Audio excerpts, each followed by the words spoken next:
kita membuka bagian firman Tuhan di dalam Lukas pasal yang ke-17, ayat yang ke-11 sampai ayat yang ke-19. Saya akan bacakan buat setiap kita, Lukas 17, ayat 11 sampai ayat yang ke-19. Dalam perjalanannya ke Yerusalem, Yesus menyusur perbatasan Samaria dan Galilea. Ketika ia memasuki suatu desa, datanglah 10 orang kusta menemui dia. Mereka tinggal berdiri agak jauh dan berteriak, "Yesus, Guru, kasihanilah kami." Lalu ia memandang mereka dan berkata, "Pergilah, perlihatkanlah dirimu kepada imam-imam." Dan sementara mereka di tengah jalan, mereka menjadi tahir. Seorang dari mereka ketika melihat bahwa ia telah sembuh, kembali sambil memuliakan Allah dengan suara nyaring, lalu tersungkur di depan kaki Yesus dan mengucap syukur kepadanya. Orang itu adalah seorang Samaria. Lalu Yesus berkata, "Bukankah ke-10 orang tadi semuanya telah menjadi tahir? Di manakah yang 9 orang itu? Tidak adakah di antara mereka yang kembali untuk memuliakan Allah selain daripada orang asing ini?" Lalu ia berkata kepada orang itu, "Berdirilah dan pergilah, imanmu telah menyelamatkan engkau." Demikian pembacaan firman Tuhan. Berbahagialah setiap kita yang mendengar, merenungkan, dan juga melakukannya di dalam keseharian kita. Nah, saudara-saudara yang terkasih, perikop yang barusan kita baca ini adalah perikop yang sangat familiar, ya. Bahkan mungkin kalau saudara sudah orang percaya dari kecil atau dari lahir keluarga Kristen, nah ini adalah perikop yang sering dikisahkan untuk anak-anak sekolah minggu, ya. Bagaimana ada 10 orang kusta yang kemudian Tuhan sembuhkan, lalu kemudian yang kembali bersyukur hanya 1.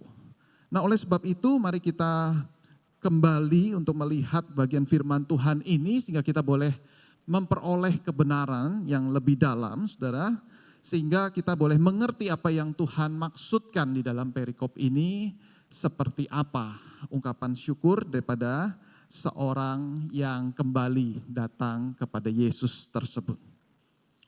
Oleh sebab itu, saudara-saudara, untuk memahami bagian firman Tuhan ini, kita boleh terlebih dulu, saudara, untuk melihat ya penyakit kusta pada zaman itu seperti apa.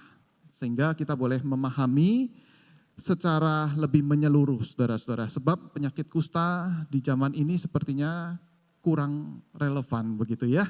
Dan tidak mengerikan-mengerikan amat begitu. Nah, saudara, kita lihat di zaman ini, saudara, saya bukan pakar medis sehingga saya mencari sumber dan kemudian saya cantumkan begitu ya. Ini dari Kementerian Kesehatan ya. Dikatakan penyakit kusta atau lepra. Nah, ini disebutkan nama lainnya ada Morbus Hansen. Ya, Hansen ini sebagai penemu dan kemudian yang kemudian memberikan obatnya begitu ya. Adalah penyakit infeksi bakteri kronis yang menyerang jaringan kulit, saraf tepi dan saluran pernafasan. Dan penyakit kusta ini adalah penyakit infeksi yang disebabkan oleh bakteri Mycobacterium leprae, begitu ya. Nah, saudara-saudara, kita lihat seorang yang bernama Gerhard Hansen. Nah, inilah yang seorang ahli kimia atau biologi yang terkenal di Norwegia, ya, penemu bakteri Mycobacterium leprae yang menyebabkan penyakit lepra atau kusta, ya. Nah, di sini saudara-saudara, ketika penyakit kusta ini sudah ditemukan obatnya, maka tidak terlalu relevan kalau kita bicara soal penyakit ini sangat amat mengerikan begitu ya. Maka kita boleh melihat ya gejala yang muncul untuk kita bisa memperhatikan penyakit ini seberapa berbahayanya. Maka awal itu ada bintil-bintil ya, kemudian yang berisi nanah di dalamnya, lalu kemudian makin bintil-bintil itu makin besar, saudara-saudara ya. Kemudian dia biasanya menyerang ke ruas jari ya, dan kemudian bisa menggerogoti, lalu kemudian bisa membuat ruas jari itu kemudian menjadi mati dan kemudian patah begitu ya. Dan itu terus menggerogoti ke seluruh tubuh Dan itu yang disebabkan oleh bakteri tadi yang bisa menyerang saraf, kemudian bisa membuat indera penciuman itu juga tidak lagi bisa mencium dengan baik, dicubit tidak sakit, dan otot itu mulai melemah, dan bahkan bakteri ini bisa membuat tubuh itu berlubang. Ya, saya nggak tampilkan yang serem-serem saudara ya, ini lumayan cukup serem aja saudara ya. Jadi ada bagian yang tubuh itu bisa berlubang sampai kelihatan daripada tulang-tulangnya karena bakteri ini. Ya sudah bayangkan kalau orang kusta itu terkena sampai sekujur tubuhnya. Nah tentu saja saudara ketika saya memaparkan akan hal ini berbeda dengan konteks perjanjian lama saudara-saudara. Kenapa? Karena pada konteks perjanjian lama ketika pada saat itu saudara, kusta itu belum ada obatnya, ya. Kusta itu belum ada obatnya. Maka kita bisa berasumsi bahwa tidak ada penyakit yang lebih berbahaya, lebih mengerikan daripada penyakit kusta. Jadi kalau penyakit yang paling mengerikan pada zaman itu penyakit apa? Penyakit kusta, saudara-saudara ya. Bertahun-tahun menderita tidak ada obatnya. Dan biasanya orang yang terkena sakit kusta ini dikaitkan saudara-saudara ya. Bukan soal masalah fisik saja, tetapi ini ada hal teologis. Ada hal teologis, ada akibat dosa atau ada kutukan dari Tuhan. Nah ini biasanya yang seringkali muncul begitu ya. Misalnya di dalam kisah, di dalam Alkitab misalnya Miriam ya. Miriam itu pernah mendapatkan sakit kusta selama 7 hari. Saudara ingat kisahnya ya, di mana Miriam menghasut Harun untuk memberontak kepada Musa. Lalu kemudian dikasih sakit kusta ya selama 7 hari. Lalu kemudian juga ada Raja Uzia. Raja Uzia itu Raja Uzia yang awal pelayanannya sangat baik, tetapi ketika sudah menjadi raja dan sukses dia menjadi sombong. Ya, kemudian Tuhan hukum dengan sakit kusta ya sampai akhir hidupnya. Misalnya kita lihat 2 Tawarikh 26 ayat 21, dikatakan Raja Uzia sakit kusta sampai kepada hari matinya, dan sebagai orang yang sakit kusta ya, ia tinggal dalam sebuah rumah pengasingan. Ya, harus diisolasi, harus isoman di situ saudara ya. Karena ia dikucilkan dari rumah Tuhan. Dan Yotam anaknya mengepalai istana raja dan menjalankan pemerintahan atas rakyat negeri itu. Ya kenapa bisa begini? Karena ada dosa, sudah jadi sombong, maka Tuhan hukum. Tapi bukan berarti yang sakit kusta semuanya pasti dampak dosa. Misalnya Ayub ya, saudara-saudara ya, Ayub tidak berdosa. Jadi memang ada yang sebagian karena hukuman ya, tetapi juga ada yang karena memang murni sakit penyakit di sini. Tetapi saudara-saudara, ketika kita melihat bagian firman Tuhan inilah poinnya, bagaimana orang kusta yang benar-benar terkena penyakit ini sangat menjijikan dan harus dihindari oleh banyak orang ya.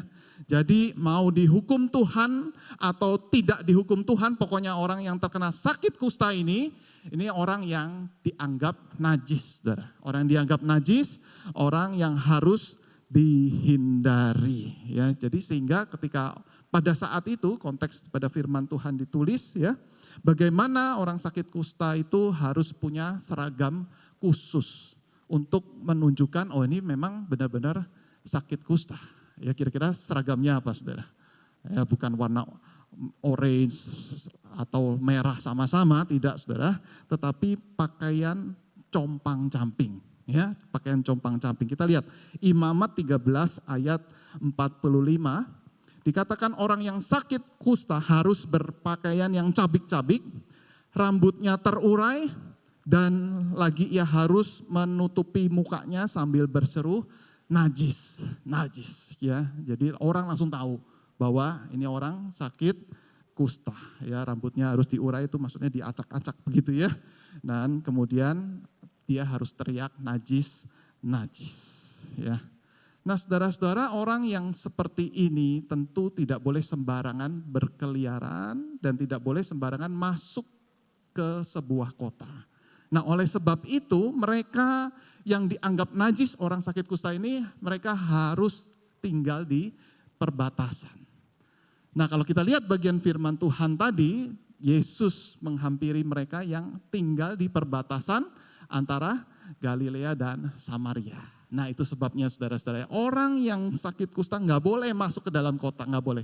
Atau ada orang yang terkena sakit kusta ini yang ada di dalam kota harus keluar. Ya, nggak boleh. Apalagi masuk kota suci Yerusalem. Wah saudara, ini nggak bisa ditolerir. Jadi harus ada di perbatasan kota. Ya, entah itu di padang gurun kayak atau di mana begitu ya. Pokoknya nggak boleh mengganggu pusat kota. Ya. Nah saudara-saudara, kita melihat bagian firman Tuhan ini, lalu kemudian dari kejauhan, lalu kemudian mereka melihat Yesus, dan kemudian mereka berteriak, "Guru, kasihanilah kami." Ya, mereka nggak berani dekat. Saudara bisa tahu konteksnya bukan? Penyakit yang sangat menjijikan ini nggak boleh sembarangan dekat. Maka dari kejauhan itu mereka berteriak, "Guru, kasihanilah kami, kasihanilah kami." Dengan kata lain, tolong sembuhkan kami, sembuhkan kami, saudara. Lalu kemudian Yesus juga menatap mereka dengan penuh belas kasihan. Memandang dari kejauhan dan luar biasa saudara-saudara ya. Yesus hanya berkata, "Pergilah, perlihatkanlah dirimu kepada imam-imam." Wah saudara-saudara, ini perkataan yang sangat luar biasa saudara-saudara. Lalu kemudian mereka menjadi sembuh. Nah saudara-saudara, ini bukan berarti Yesus merasa jijik dan najis gitu ya kepada orang itu sehingga tidak mau dekat. Saudara bisa bandingkan misalnya di dalam Matius 8 ayat yang ketiga, di mana ada kisah Yesus pernah juga menyembuhkan orang kusta sebelumnya, saudara. Dikatakan begini, lalu Yesus mengulurkan tangannya, menjamah orang kusta itu dan berkata, "Aku mau, jadilah engkau tahir." Nah ini Yesus sengaja mendekat, dia mengulurkan tangannya, saudara-saudara. Nggak ada orang yang mau rela mengulurkan tangannya kepada orang kusta pada saat itu. Tetapi Yesus penuh dengan belas kasihan, bukan hanya menatap, tetapi dengan perasaan yang iba dia mengulurkan tangannya. Lalu menjamah orang itu. Dan dia berkata, "Aku mau, jadilah engkau tahir."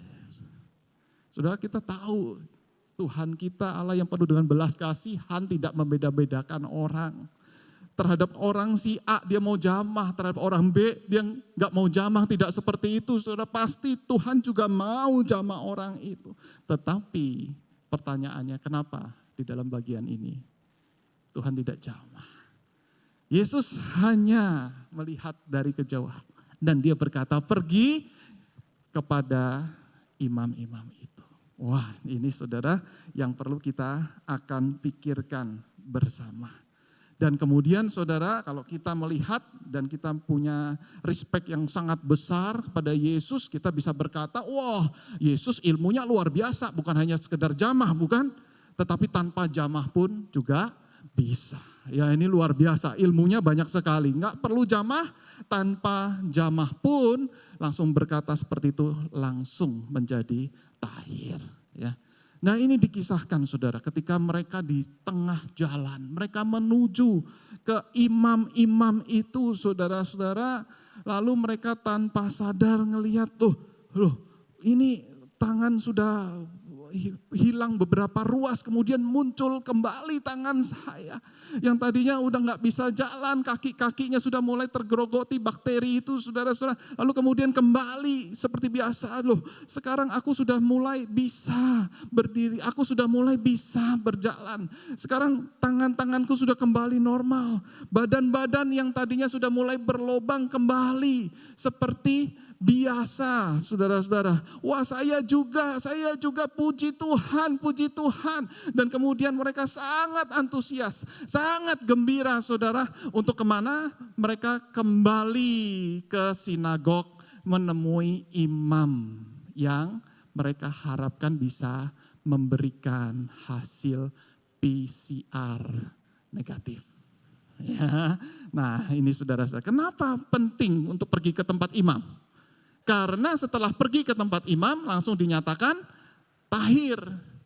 Lalu kemudian setelah dinyatakan tahir, mereka sudah nggak bersabar untuk ketemu dengan keluarga mereka yang masih muda, belum menikah, sudah punya pacar. Waduh, aku pengen tunjukin ya, kamu udah nolak aku, udah mutusin aku, sekarang aku pengen tunjukkan aku sudah kembali normal gitu ya. Ayo jadian lagi sama aku lagi gitu kira-kira saudara. Mereka sudah punya mimpi, mereka sudah punya masa depan yang baik. Dan saudara-saudara, kalau kita dengar kisah sekolah minggu, biasanya 10 orang kusta, 1 balik, 9-nya jalan sama-sama ke bait Allah. Ya, rame-rame ya, ayo 9, bahkan ada dramanya saudara-saudara. Tetapi pertanyaannya, bagaimana kalau mereka asalnya itu ada yang dari Betania? Bagaimana yang asalnya dari Bethlehem? Ya, kota-kota yang di tempat yang lain. Bagaimana? Kok rasanya lebih tepat mereka itu pulang masing-masing ke sinagog masing-masing. Ya, ada bait suci, kalau mereka yang tinggalnya di Yerusalem, berarti ada imam di bait suci. Tetapi di kota-kota yang lain itu juga ada imam di sinagog. Ya, jadi mereka balik ke wilayah masing-masing sehingga nanti imam daripada sinagog masing-masing itu ngasih tahu kepala desanya, saudara ya.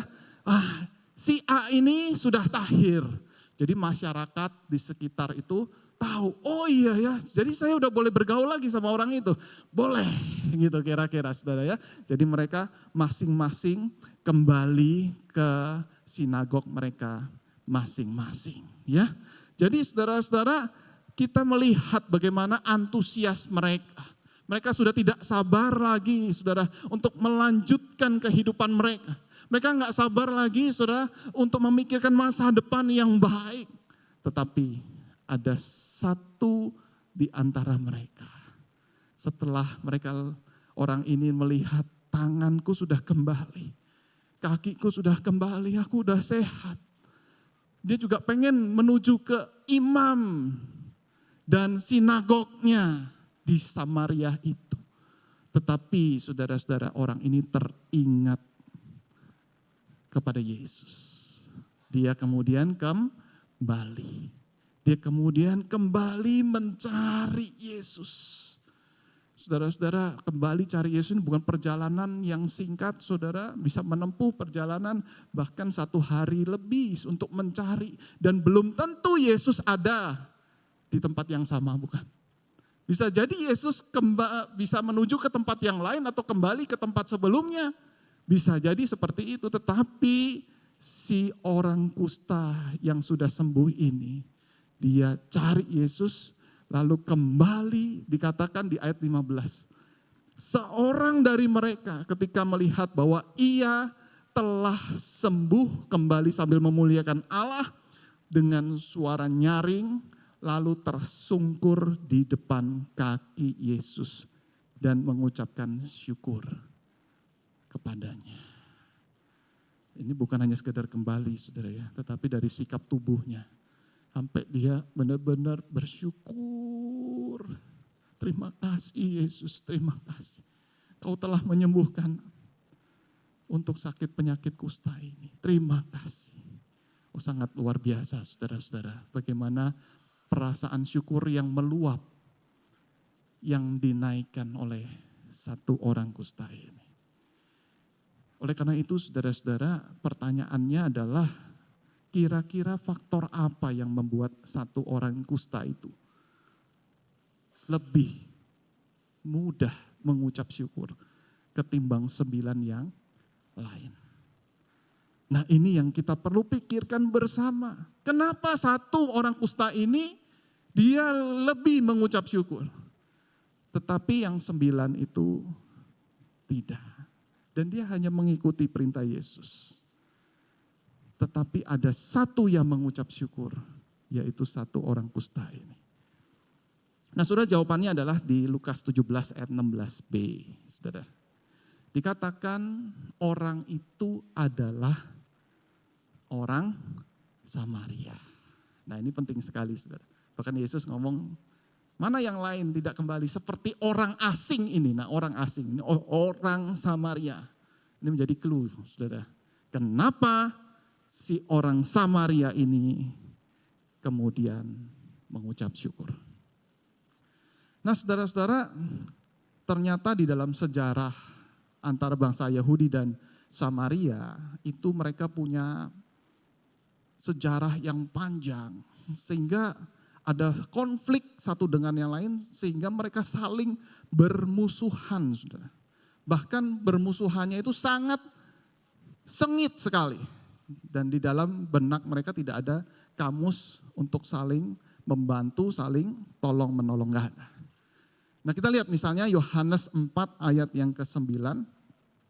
Dikatakan, maka kata perempuan Samaria itu kepadanya. Sudah ingat kisah ini ya, ketika Yesus ketemu dengan perempuan Samaria ya. Masakan engkau seorang Yahudi minta minum kepadaku seorang Samaria? Dikasih dalam kurung.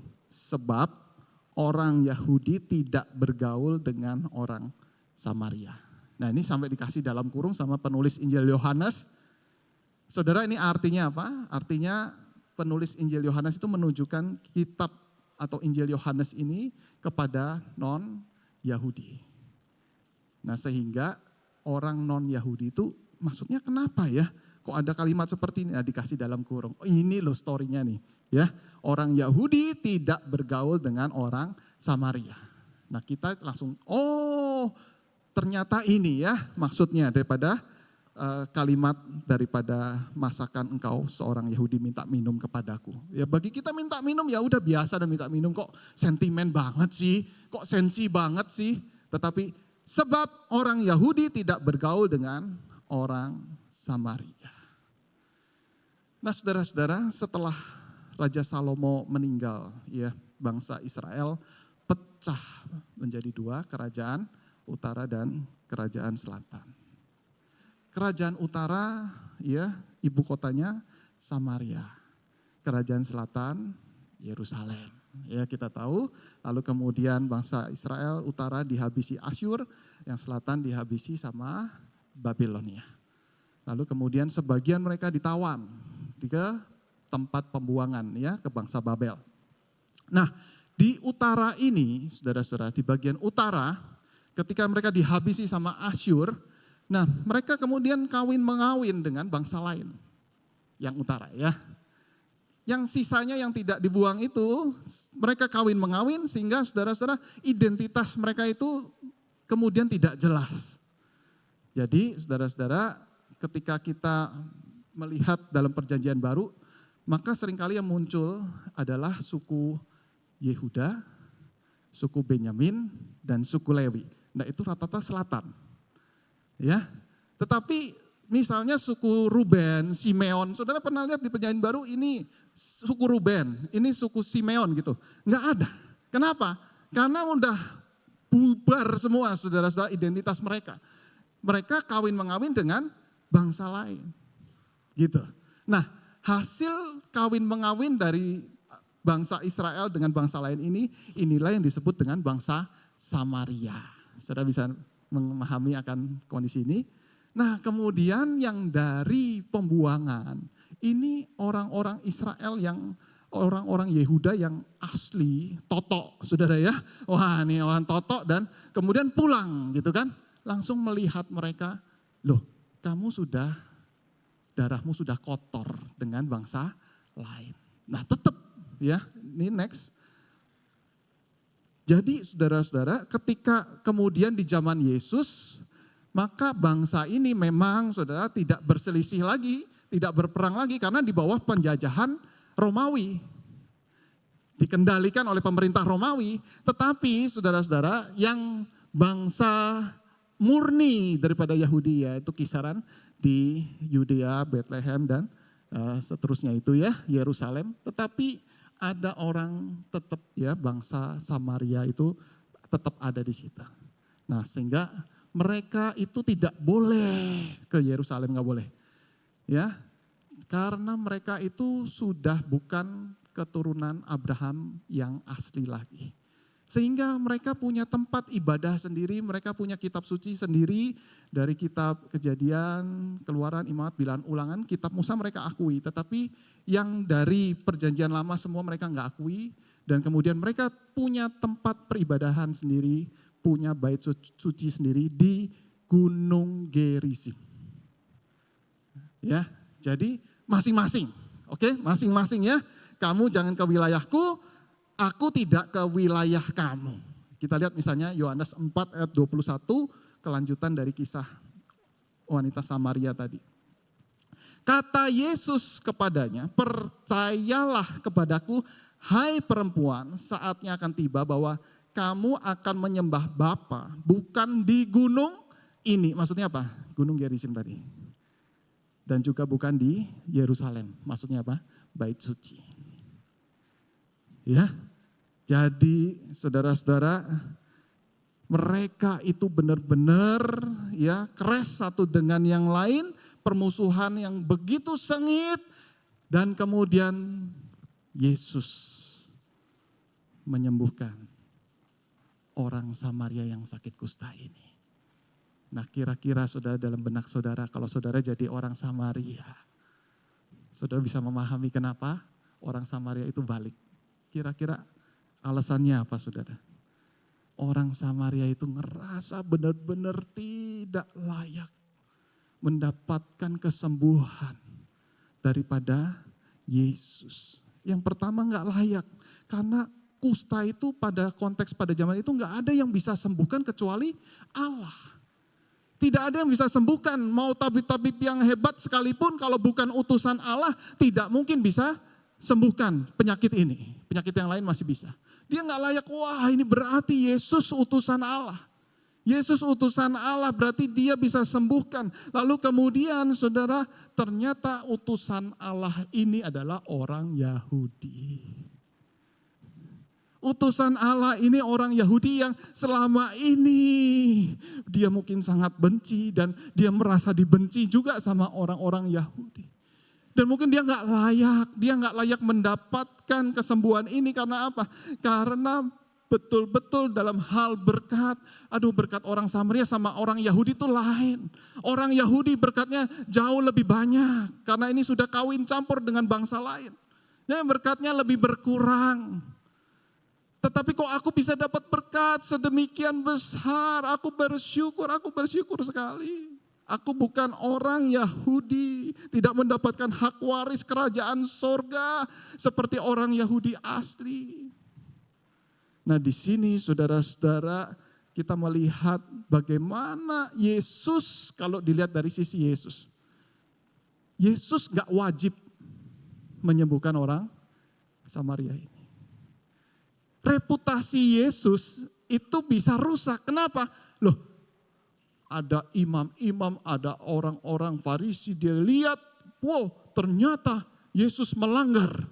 Dia sembuhkannya orang Samaria. Harusnya yang disembuhkan hanya orang Yahudi. Yahudi ketemu sama Yahudi dong. Wah, Yesus reputasinya bisa menurun. Tetapi di sini saudara-saudara, Yesus menyembuhkan orang Samaria itu. Bahkan Yesus dengan sengaja ke perbatasan. Nah ini penting saudara ya. Gak mungkin kalau Yesus tidak sengaja ke tempat perbatasan itu bisa ketemu dengan orang kusta itu. Orang kusta mau nyari kemana? Dia hanya tinggalnya di situ, tidak boleh masuk dalam kota.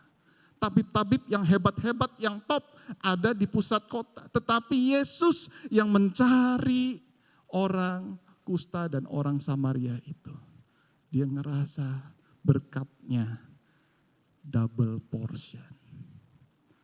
Yang pertama, Allah menyembuhkan dia melalui utusannya yaitu Yesus. Yang kedua, Yesus orang Yahudi. Kenapa sampai mau menyembuhkan orang Samaria yang dimusuhi, yang dibenci, yang tidak layak ini. Tetapi berbeda dengan 9 lainnya saudara-saudara. 9 orang kusta yang lain itu mereka merasa dirinya layak menerima kesembuhan itu. Mungkin salah satu di antara mereka berkata, sudah waktunya aku sembuh karena memang aku sudah kena kusta dan selama aku kena kusta, aku sudah berbuat baik. Jadi pas sudah bayar hutang bukan? Jadi mungkin itu waktunya untuk aku sembuh. Mungkin yang lain berkata, ya kalau misalnya aku balik lagi juga belum tentu ketemu Yesus, bukan? Kan gak ada Waze seperti zaman sekarang atau Google Map gitu. Kalau misalnya balik gak ketemu Yesus gimana, capek bukan? Kan bukankah hidup ini harus berbuat baik? Jadi ada waktu yang sangat singkat setelah aku ketemu para imam, aku berbuat baik melayani keluargaku, bukan? Kan sama, aku juga berbuat baik. Dan aku juga bisa bersyukur dengan para imam itu, bukan? Karena para imam sama Yesus juga setara, sama-sama rohaniwan. Aku bersyukurnya sama imam. Mungkin juga mereka bersyukur, saudara-saudara, mereka bersyukur memuliakan Allah. Dan hanya bicara dengan para imam itu. Dan juga saudara-saudara mungkin ada yang berkata, wah Yesus gak numpangin tangan padaku. Mana gitu ya, kayaknya juga ya biasa-biasa aja kok. Ya, kalau ditumpangin tangan sampai dipegang, dijamah, lalu doanya tuh sampai menggelegar, boleh deh aku balik dah. Kalau kayak begini doang biasa lah, biasa. Ya. Jadi ya memang udah waktunya aku sembuh. Sekarang aku mau berbuat baik. Sekarang aku mau melayani keluargaku. Aku mau bayar hutang dosaku. Aku mau mencari pahala. Wah pokoknya aku harus bersemangat. Selama ini aku gak bisa cari pahala. Aku mau mengerjakan yang baik. Supaya hak warisku aku dapatkan.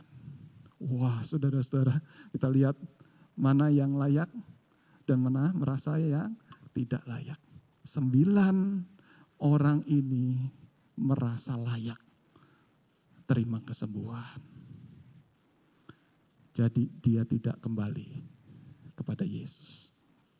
Sehingga dari kisah ini saudara-saudara, kita bisa langsung menyimpulkan apa yang membuat seorang itu mudah mengucapkan syukur. Dan kenapa seorang itu sulit bersyukur. Ketika seorang itu merasa tidak layak menerima berkat Allah. Itulah yang memudahkan seseorang itu untuk bersyukur.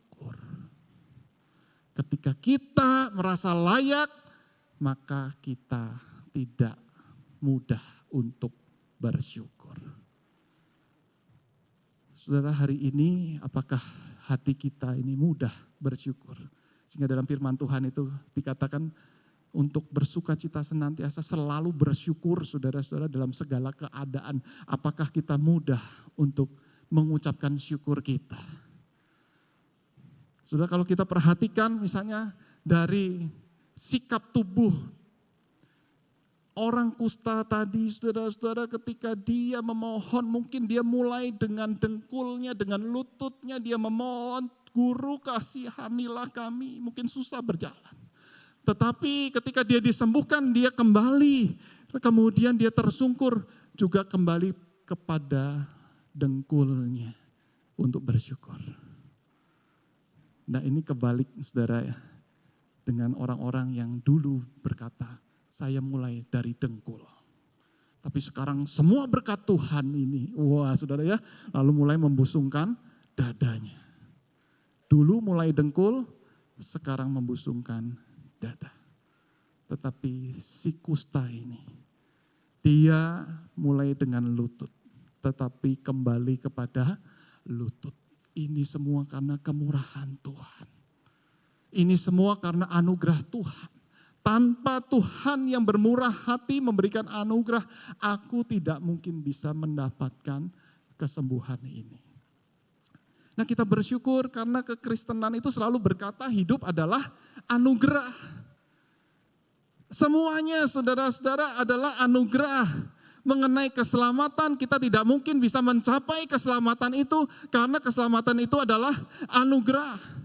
Dan ketika kita berbuat baik untuk mendapatkan keselamatan, tak mungkin kita bisa menerimanya, saudara, kecuali kalau Tuhan berkenan, Tuhan memberikannya kepada kita, saudara, itu namanya anugerah, bukan upah.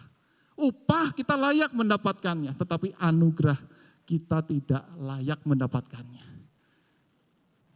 Dan firman Tuhan ini ingin mengingatkan kita, saudara dan saya juga seorang kusta rohani. Kusta rohani Yang Tuhan kalau lihat itu jijik sekali, penuh dengan virus dosa, bakteri-bakteri yang menggerogoti. Baik pikiran, perbuatan, hati kita sudah tercemar, saudara-saudara. Tuhan itu sampai jijik sekali, sampai dikatakan kesalehanmu seperti kain kotor. Mohon maaf, ini pakai bahasa Alkitab. Kain bekas pembalut wanita. Kesalehanmu seperti kain kotor. Artinya dosa kita itu sangat menjijikan di hadapan Tuhan. Tetapi Tuhan beranugerah. Tuhan cari kita, cari saudara. Dia enggak jijik untuk memeluk kita kembali. Dia betul-betul menyayangi dan mengasihi kita dan bahkan rela mati saudara-saudara untuk menebus dosa kita. Itulah yang namanya anugerah. Dan oleh karena itu saudara-saudara, marilah kita coba berpikir di dalam segala aspek hidup kita ada anugerah Tuhan. Kalau Tuhan tidak memberikan dokter itu, waduh, gak mungkin penyakit saya bisa disembuhkan. Berarti waktu ketemu dengan dokter si A, ini ada campur tangan Tuhan. Ternyata nomor antriannya yang di atas kita itu tiba-tiba cancel dan tiba-tiba kita gak kenal dokter itu. Dan kemudian kita bisa janjian sama dokter tersebut. Wah, ini berarti anugerah. Ada campur tangan Tuhan. Sebenarnya kita tidak bisa ketemu dengan dokter A itu, tetapi karena anugerah Tuhan, Tuhan nyatakan kemurahannya. Wah saudara, kalau kita melihat, untung ada Tuhan yang menemukan saya dengan si B. Untung ada Tuhan yang memberikan saya solusi untuk melakukan C. Untung ada Tuhan yang boleh menolong saya di dalam segala kesulitan. Maka kita melihat, saudara, kita akan mudah mengucapkan syukur di dalam hidup kita. Saudara, maukah kita bersyukur di dalam hidup dan di dalam segala keadaan kita? Saudara ingat kembali apa yang saudara pernah mohon kepada Tuhan. Dan kemudian Tuhan nyatakan jawaban daripada doa saudara. Sudahkah saudara bersyukur? Sudahkah saudara melihat, oh ini Tuhan loh yang mengerjakan ini semua. Mungkin Tuhan tidak menjamah seperti si orang kusta sampai saudara itu benar-benar ngelihat persis. Benar-benar ini Tuhan yang pegang tumpang tangan begitu ya. Tetapi seperti satu orang kusta ini sepertinya dia harus nerka-nerka. Waktu tangannya dia sembuh. Ini Yesus yang sembuhkan saya. Ini Yesus. Mungkin kita dibiarkan untuk kita menebak-nebak. Dan Yesus gak ngomong waktu doa, kamu sembuh dalam namaku, kamu sembuh, tidak saudara. Tetapi seperti natural, tiba-tiba sembuh. Orang kusta ini satu ini langsung, Yesus pasti. Ini pasti Yesus yang kerjakan buat aku. Aku mau kembali kepada Yesus. Dan dalam hidup kita seringkali juga seperti itu. Dan kita harus nebak siapa yang lakukan itu. Dan jawabannya harus Yesus yang lakukan itu buat saudara. Mari kita tunduk kepala, kita ambil waktu tenang di hadapan Tuhan.